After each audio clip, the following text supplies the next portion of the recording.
இழுத்துட்டு போகிறாங்க. அப்போ கூடாரத்தில் நோய்வாய்ப்பட்டிருக்கிற அலி அஸ்கர் அவங்கள வந்து அவங்களையும் பிடிக்க வராங்க, யார் ஷிம்ரு.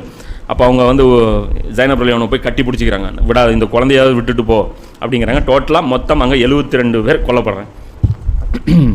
உமர் பின் சாத் தரப்புலேருந்து 83 பேர் கொல்லப்பட்டாங்க. இவர்களுக்கு இவன் அடக்கம் பண்ணி தொழுகை நடத்தி அடக்கம் பண்ணிட்டான். யார்? உமர் பின் சாத். ஹுசைன் ரலியல்லாஹு அவர்களுக்கு தொழுகை கூட நடத்தப்பட. இதெல்லாம் வரலாற்றுலாம் இவங்ககிட்டே கேளுங்க, நம்ம சிறந்தவர்கள்ட்ட. தொழுகை கூட இந்த உடல்களுக்கு யாருக்குமே நடக்கும். அலி ரலியல்லாஹு வந்து ஹாரிஜாக்கள் கூட தொழுகை நடத்தி அடக்கம் பண்ணேன். இந்த நல்ல ஆத்மாக்கள் யாருமே அந்த பாடி அந்த இடத்துல அப்படியே போட்டுட்டு போயிட்டாங்க. அதுதான் இப்போ அங்கே மசார் கட்டியிருக்காங்கன்னு அதை பற்றி தெரியல.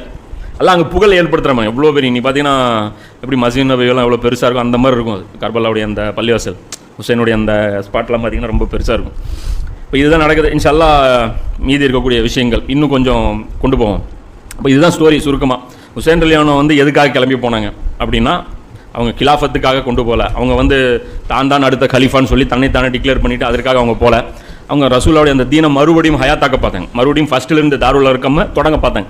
இன்றைக்கி எல்லா ஊர்கள்லையுமே நாடுகள்லையுமே இந்த பொசிஷன் தானே. இன்றைக்கி தீன் ரிவர்ஸில் போச்சா? ஒரு தடவை வந்துச்சு அன்றைக்கி மேலோங்கிய அந்த பரக்கத்தை அப்படியே போச்சு தான், இனி வராது. மறுபடியும் அந்த ஃபேமிலியிலேருந்தே ஒருத்தர் வந்தால் தான் பாசிபிள். மஹதி அலைஹிஸ்ஸலாம் அவங்களுக்கு தான் அந்த வாய்ப்பெல்லாம் கொடுக்குறான், சும்மா இல்லை. அதுக்கப்புறம் வர்ற எல்லா சீர்திருத்தத்துலையுமே ரசூலுல்லாஹுடைய குடும்பத்தினர் தான் தலைமை தாங்கிறாங்க. இந்த சையதுகள் வருவாங்க, சையத் குத்துபு, சையத் அபுல் அலா மௌதூதி, இவங்க எல்லாருமே ரசூலுல்லாஹுடைய ஃபேமிலியை சேர்ந்தவங்க தான். அதனால் பார்த்தீங்கன்னா எந்த மிகப்பெரிய ஸ்காலர்ஸு எல்லாமே அந்த தீனுடைய மிகப்பெரிய ஹிக்மத்து எல்லாத்தையுமே கற்றுக் கொடுத்தவங்களாம் இவங்க தான் இது பண்ணுறாங்க. இதுக்கப்புறம் என்ன பண்ணிக்க, ரசூலுல்லாஹுடைய ஃபேமிலி மதீனாவிலேருந்து விரட்டி அடிக்கப்பட்டிருக்கு. அதெல்லாம் இன்ஷா அல்லாஹ் பார்ப்போம். அந்த வீட்டில் கூட இருக்க விடலை. இவங்க இருந்தால் மஸ்ஜித் நபவியில் மக்களுடைய அந்த சிம்பத்தி வந்துக்கிட்டே இருக்குது அப்படின்னு சொல்லிட்டு நான் மஸ்ஜித் நபவியில் விரட்டினாங்க. பேர் என்ன தெரியுமா? பள்ளிவாசல் விரிவாக்கம். இதே கூத்து தான் இன்றைக்கி நடந்துட்டு இருக்கு. இப்போ ரசூலுல்லாஹுடைய வீட்டை இடித்து லைப்ரரி கட்டிட்டாங்க சவுதி கவர்மெண்ட். அலி ரலியல்லாஹு வீட்டை இடிச்சிட்டாங்க. ஷியாக்கள் வந்து பிதத் செய்கிறாங்களா? நான் கேட்குறேன், காபா இடிச்சிருக்கேன், அதையும் தொட்டு தான் வணங்கிட்டு இருக்கான்.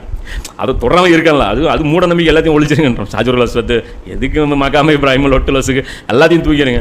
ஜம்சம் கிணறு இருந்துச்சு, அதையும் காணும். அதை எங்கேயோ கொண்டு போய் விட்டு அது பைப் லைன் வச்சு என்னத்தையும் பண்ணிடுறோம். ஜம்சம் கிணறுக்கு பார்க்க முடியல. அலி ரலியல்லாஹு வீடு இல்லை, அபு தாலிப் வீடு இருந்துச்சு இல்லை, ரசூலா வாழ்ந்த வீடு பிறந்த வீடு இருந்துச்சு இல்லை, இப்போ வரைக்கும் பாதுகாத்து இருந்திருக்காங்க.